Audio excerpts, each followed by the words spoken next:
আসসালামু আলাইকুম রহমতুল্লাহি অবরকাতুহু। সম্মানীয় দর্শক, আমাদের রাজনীতি ২০২৫ সনের ডিসেম্বর মাসে এসে যেভাবে ঘন ঘন বাক পরিবর্তন করছে, আমাদের দেশে বর্ষাকালে পদ্মা নদীতে যখন বন্যা হয়, সেই বন্যার সময় পদ্মার তীরবর্তী অঞ্চলে যে ভাঙন দেখা দেয়, যখন পদ্মা তীরের মানুষগুলোর জীবন জীবিকা সব কিছু ধূলিসাৎ হয়ে যায়, প্রত্যেকটি রাত বিনিদ্র কাটে, এই বুঝি তার বসত ভিটা ভেঙে পদ্মা গর্ভে বিলীন হয়ে গেল। এই যে একটা আতঙ্ক আমাদের পদ্মাপাড়ের মানুষদের, যে সারাটি বছর তাড়িত করে, বর্ষার আতঙ্ক যেভাবে তাদেরকে তাড়িত করে, আর বর্ষা মৌসুমে এসে চারিদিকে যখন প্লাবিত হয়, তখন যেভাবে তারা ঠিক ওই বিপদের মধ্যে একেবারে শেষ মুহূর্ত পর্যন্ত বসত ভিটে আঁকড়ে ধরে। আর যখন ভয়াল পদ্মার করাল গ্রাসে জায়গা জমি বাড়ি ঘর গাছপালা থেকে শুরু করে এমনকি মসজিদ মন্দির পর্যন্ত পদ্মা গর্ভে বিলীন হয়ে যায়, তখন পদ্মাপাড়ের মানুষের যে হাহাকার, তার যে আরতি, এটি কেবলমাত্র যারা ভুক্তভোগী তারাই বলতে পারবেন। আর যারা কবি সাহিত্যিক, তারা সেটা ভাষায় বা লিখনীতে প্রকাশ করতে পারবেন। আমজনতার পক্ষে এটা বোঝা সম্ভব নয়। তদ্রূপ আমাদের এই সময়টিতে পুরো দেশের রাজনীতি এবং রাজনীতির সাথে সংশ্লিষ্ট অর্থনীতি, রাজনীতির সাথে সংশ্লিষ্ট সামাজিক সম্পর্ক, রাজনীতির সঙ্গে সম্পৃক্ত ধর্ম কর্ম, বিয়ে শাদী আচার আচরণ, একেবারে সব কিছু গত 15টি মাসে ঠিক সেই অবস্থায় আছে যেভাবে বর্ষাকালে পদ্মাপাড়ের মানুষ নদী ভাঙনের আশঙ্কায় থাকে।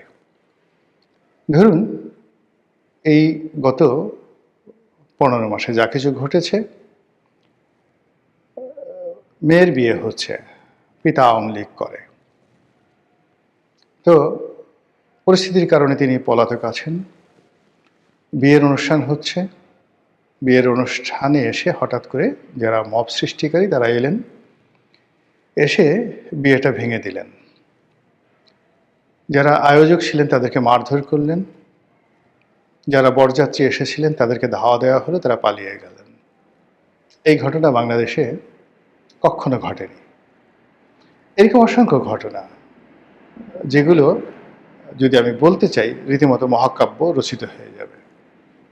আমরা যারা 70-এর দশকে বালকবেলা কাটিয়েছি, আমাদের কাছে একজন শিক্ষক, তা তিনি প্রাইমারি স্কুলের শিক্ষক হন কিংবা হাই স্কুল, এই দুটো প্রতিষ্ঠানে যারা শিক্ষক মণ্ডলী ছিলেন, তাদেরকে আমরা মনে করতাম বটবৃক্ষ। আর কলেজে বা বিশ্ববিদ্যালয়ে আমরা যখন পড়েছি, তখন শিক্ষক মণ্ডলীদেরকে মনে হতো দূর আকাশের নক্ষত্র মণ্ডলী, যাদেরকে ধরা যায় না, ছোঁয়া যায় না, কাছে যাওয়া যায় না, কেবল দূর থেকে তাদের আলোক বর্তিকার যে বিকিরণ, এটাকে অনুভব করা যায়, এটিকে ধারণ করা যায়।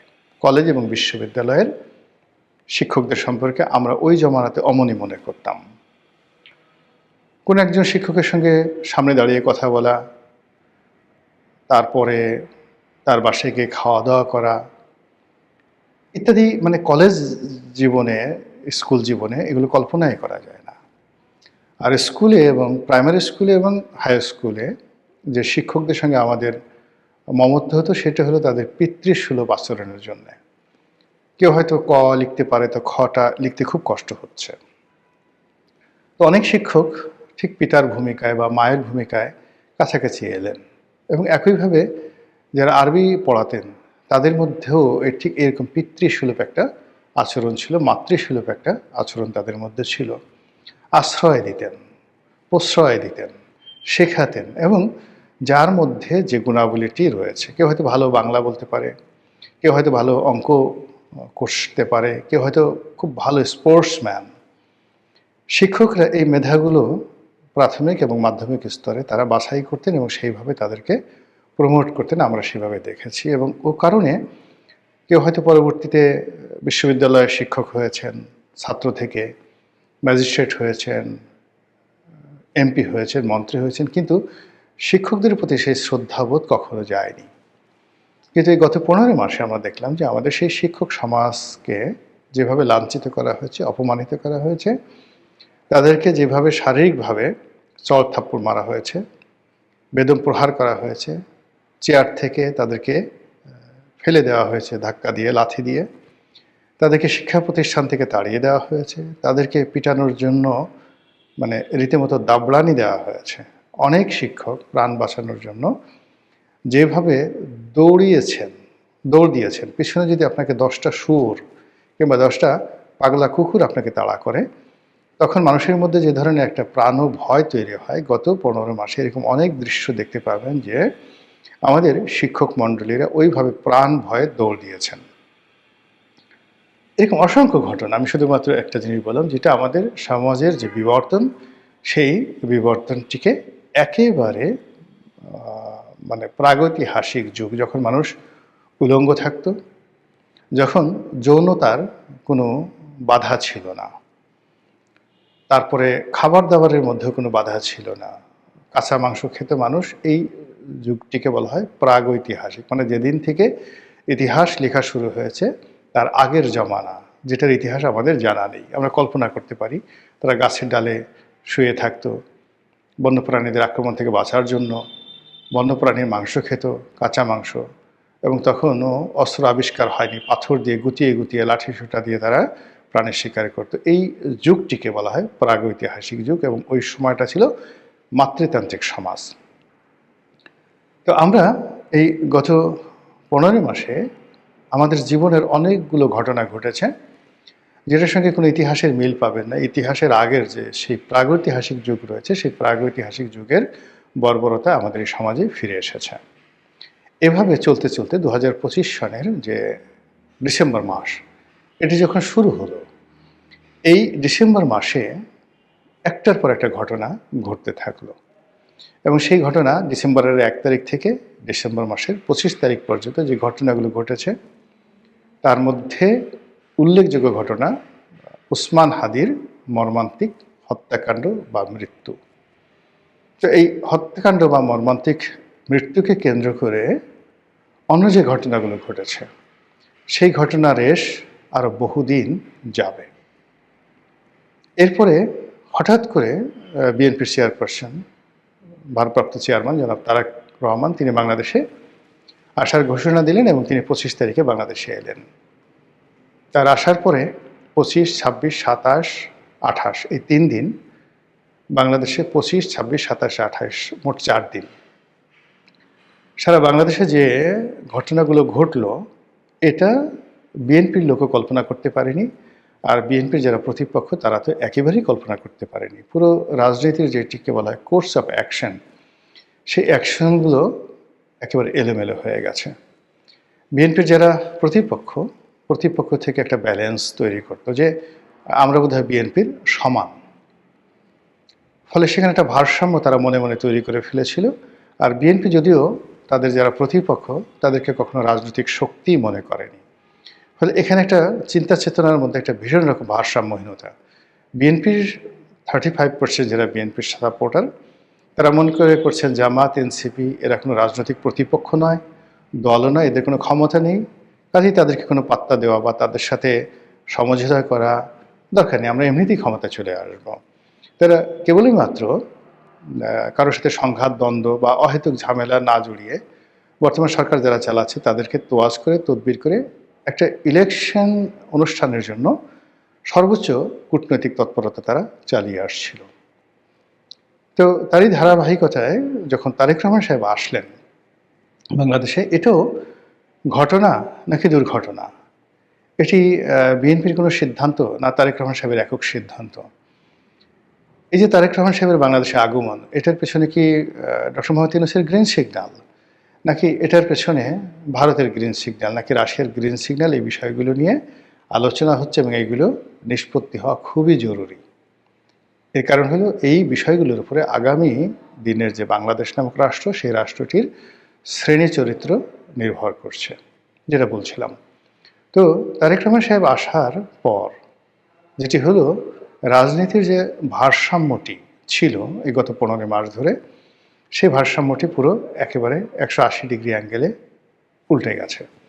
বিএনপির যারা লোকজন রয়েছেন তারা প্রাণান্ত চেষ্টা করছেন এখন তারেক রহমান সাহেবের দৃষ্টি আকর্ষণ করার জন্য, যে রাষ্ট্রীয় প্রতিষ্ঠানগুলো কিংবা ব্যবসায়িক প্রতিষ্ঠানগুলো, কর্পোরেট হাউসগুলো, মিডিয়াগুলো এতদিন এনসিপির তেলবাজি করত, ডক্টর মোহাম্মদ ইউনূসের মনোরঞ্জনের চেষ্টা করত, আর আওয়ামী লীগের বিষোদ্গার করত এবং বিএনপির ব্যাপারে 50-50।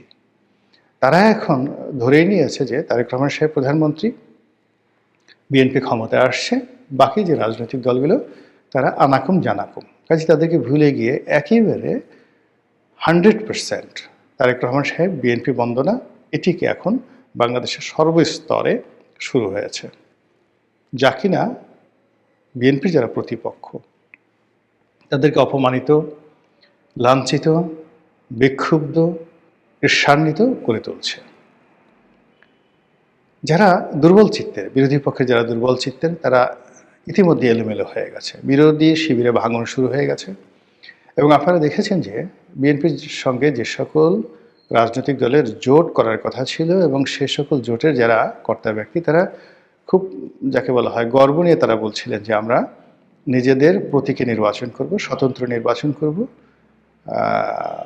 এবং আমাদের সাথে আসন সমঝোতা হবে কিন্তু প্রতীক থাকবে। কিন্তু এই তারেক রহমান সাহেব আসার পরে তাদের মনে হচ্ছে যে বিএনপির যে জোয়ারে এসেছে, এখানে ধানের শীষের বাইরে অন্য কোনো প্রতীক নিয়ে, সেটা রাজনৈতিক দলের হোক কিংবা স্বতন্ত্র হোক, অন্য কোনো প্রতীক নিয়ে মাঠে দাঁড়ানো যাবে না। থানা, পুলিশ প্রশাসন কেউ তাদের সঙ্গে কথাও বলবে না, নেতাকর্মীরা তাদেরকে পাত্তা দেবে না, এবং জনগণের সামনে যদি তাদেরকে রাম ধোলাই করা হয়, রাজনৈতিক প্রতিপক্ষ যদি তাদের উপর জুলুম অত্যাচার করে, তাহলে তাদেরকে রক্ষা করার জন্য কেউ এগিয়ে আসবে না। ফলে বিএনপির বাইরে বেশ কয়েকজন নেতা তারা তাদের দল ত্যাগ করে বিএনপিতে যোগদান করে ফেলেছে, যেটা আমরা কল্পনা করতে পারিনি।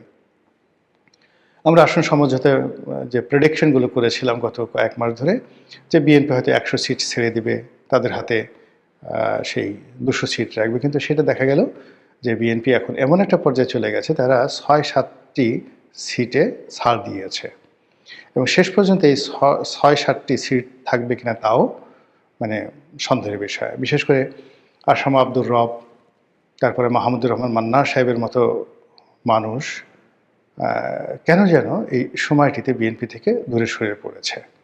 তাদের অনেক ক্ষোভ বিএনপির বিরুদ্ধে। অন্যান্য ছোট ছোট যে রাজনৈতিক দলগুলো ছিল, তারা ইতিমধ্যে কেউ পুরো রাজনৈতিক তাদের সত্তা, পার্টি বিলুপ্ত করে তারা বিএনপিতে বিলীন হয়ে গেছেন, আর কেউ কেউ আংশিক অর্ধেক আছেন আর অর্ধেক বিএনপিতে চলে গেছে। ফলে বিএনপির অভ্যন্তরীণ রাজনীতি এবং জোটগত রাজনীতি, এই রাজনীতিতে অভাবিত ঘটনাগুলো ঘটছে এবং ভারসাম্য নষ্ট হয়ে গেছে। এবং যখনই কোনো একটা জায়গাতে ভারসাম্য নষ্ট হয়, তখন সেখানে হয়তো মানে পাহাড়ের মতো কোনো কিছু একটা উঁচু হয়ে ওঠে, অথবা সেখানে হ্রদের মতো, পুকুরের মতো মাটির দেবে গিয়ে একটা কৃত্রিম হ্রদ তৈরি করতে, বা একটা ন্যাচারাল সেই জলাভূমি তৈরি করে। বিএনপির এই সাইডে যা কিছু হচ্ছে, আবার বিএনপির যেটা অপোজিট সাইড, যেমন জামাত, হেফাজত, চরমোনাই, তারা বিএনপিকে একটি একক শক্তি ধরে বিএনপিকে পরাজিত করার জন্য যেভাবে আশাবাদী হয়েছিল, এখন তারা মনে করছে যে বিএনপি যদি ক্ষমতায় আসে এবং তারেক রহমান সাহেব যদি প্রধানমন্ত্রী হন, তাহলে তাদের অনেকের পিঠের চামড়া থাকবে না। পিঠের চামড়া থাকবে না এই কারণে যে তাদের কাছে 2001 থেকে 2006 এই সময়ের যে স্মৃতি আছে, সেখানে জনাব তারেক রহমান সাহেবকে তারা মনে করছেন যে তিনি একজন রাফ এবং টাফ মানুষ, তিনি কোনো কিছু সহজে ছেড়ে দেওয়ার মতো মানুষ নন।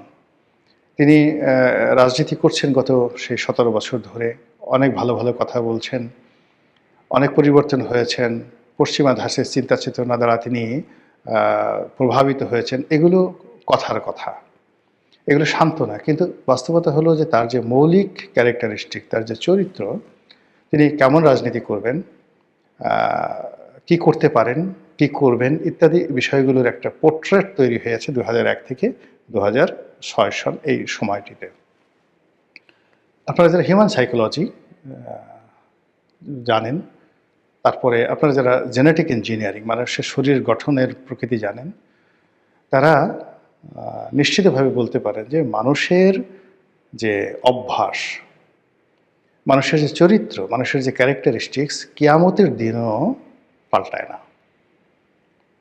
যারা দুনিয়াতে মিথ্যা কথা বলে তারা কিয়ামতের দিন হাসরের নাসরের ময়দানে আল্লাহর সামনে দাঁড়িয়ে মিথ্যা বলবেন। আল্লাহ বিভিন্ন সাক্ষী হাজির করবেন, এমনকি ওই সমস্ত লোকদের হাতের জবান খুলে দেবেন। হাত বলবে যে ও চুরি করেছে, ঠোঁট বলবে ও মিথ্যা কথা বলেছে, যৌনাঙ্গ বলবে ও জেনা করেছে, কিন্তু তারপরে সে মিথ্যা কথা বলবে যে না আমি এগুলো করিনি। এইগুলো মানুষের নবস। তো কাজেই বিএনপি এবং তারেক রহমান সাহেবকে যদি আপনাকে মূল্যায়ন করতে হয় ইন্টেলেকচুয়ালি, তাহলে তাদের যে অতি শাসন কাল, বিএনপির যে 1991, 2001 এই দুটো শাসনকালকে যদি আপনি ধরেন, তার চাইতে 10% প্লাস মাইনাস হবে, নট মোর দ্যান দ্যাট।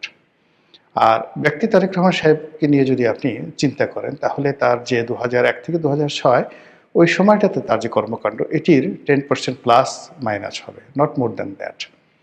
আর যেহেতু তার বয়স হয়েছে, এখন তার বয়স 60 বছর, কাজে এই সময়টিতে তিনি তার যৌবনের মতো এত দুর্গম গতি নিয়ে, দুর্দমনীয় মনোভাব নিয়ে অনেক কিছু করতে পারবেন না। ফলে তার দলকে নিয়ন্ত্রণ করা তার জন্য আসলে সমস্যা হয়ে যাবে। অধিকান্ত অতীতে যেমন তার নিজের দলের মধ্যে একটা ব্যালেন্স ছিল, সেখানে অনেক প্রবীণ প্রাজ্ঞ রাজনীতিবিদ ছিলেন যারা এখন নেই।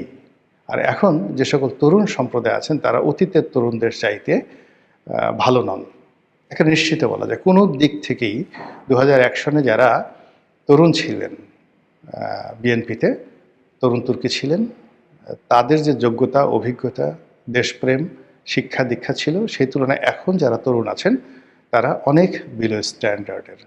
এর জন্য সেই যে গত 17 বছরের দমন পীড়ন যেভাবে জড়িত, অর্থনৈতিক অবস্থা জড়িত, অনেক কিছু, কিন্তু হঠাৎ করে আপনি এই শ্রেণীকে দিয়ে ভালো কিছু করতে পারবেন না।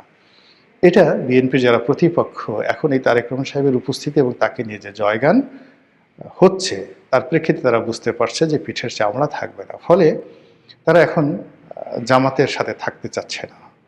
চরমোনাই, আমি আজকের দিনে যে ভিডিওটি করছি সেদিনের খবর হলো চরমোনাই জোট করছে না। মামুনুল হক সেও জামাতের সঙ্গে থাকতে চাচ্ছে না। এদিকে এনসিপিতে ভাঙন শুরু হয়ে গেছে। তো সব মিলিয়ে যে ঘটনাগুলো গত 7 দিনে ঘটেছে, এটার যে ধারাবাহিকতা আগামী দিনগুলোতে এমন অকল্পনীয় যে ঘটনা ঘটবে, সেই ঘটনা আমাদের রাজনীতিকে রীতিমতো তছনছ করে দেবে। মহান আল্লাহ আমাদের সবাইকে হেদায়েত দান করুন এবং হেফাজত করুন। আসসালামু আলাইকুম ওয়া রাহমাতুল্লাহি ওয়া বারাকাতুহু।